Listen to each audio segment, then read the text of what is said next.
झाला का स्वयंपाक? झाला का स्वयंपाक? हा झालाय. काय केलं आज?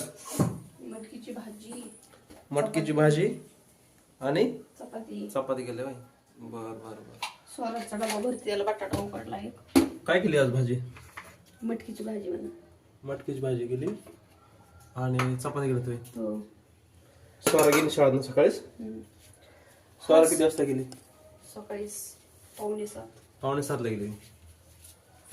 स्वराचा डबा त्याला तुकडे करून. तर मित्रांनो, हा सकाळ सकाळी एक छोटा 3 मिनिटाचा ब्लॉग बनवतोय. काल होता कोमलचा वाढदिवस. आणि कोमल, तुला काल कसा वाटला वाढदिवस? मस्त वाटलं. सेलिब्रेशन कसं झालं एकदम आपल्या एकदम परिस्थितीनुसार हॉटेलमध्ये तिला लंच वगैरे करण्यासाठी घेऊन गेलो होतो. कारण की तिला कोण नेणार आहे आपल्याशिवाय. आणि छान झालं, छान. हा छान झाला का? खुश आहे का तू? हो. हा खुश आहे. कोमल खुश आहे बघा. कारण काल तिचा वाढदिवस होता आणि वाढदिवस निमित्त तिला लंच करण्यासाठी आम्ही डिनरला नंतर रात्री आमच्या इथे एरियामध्ये एक हॉटेल आहे राधाकृष्ण म्हणून.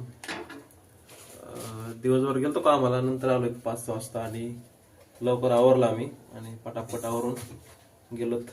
एक छोटासा मस्त केक वगैरे आणला, त्याचा मी व्हिडिओ पण अपलोड केलाय. पेस्ट्री घेतली होती.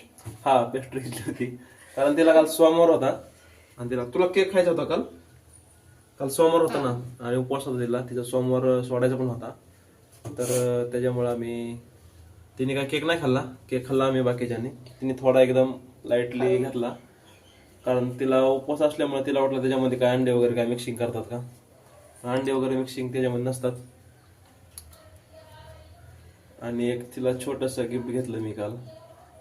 काय गिफ्ट घेतलं का? काय ड्रेस घेतला. हा ड्रेस. हा छानपैकी तिला ड्रेस घेतला काल.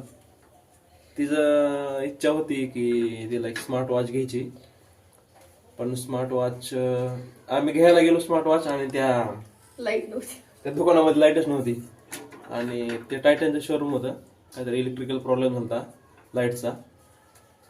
त्यामुळं मग त्याच्यावरतीच एक दुकान होतं कपड्याचं. चला म्हणलं, मग ती म्हणली चला मला ड्रेस घ्या. मग तिला एक मस्तपैकी छान असा ड्रेस घेतला. आवडला का ड्रेस तुला? हो. हा छान आहे. ड्रेस एकदम मस्त आणि छान आहे. कारण की आपण आपल्या बायकोला गिफ्ट नाही देणार तर मग कोणाला देणार? करायचे तर प्रेम 10 वर्षात पहिल्यांदा दिले. करायचं तर आपल्या बायकोवर मनापासून प्रेम करायचं. बरोबर ना? हो. ठीक आहे मित्रांनो, आपण भेटूया नेक्स्ट ब्लॉग मध्ये. सपोर्ट करा.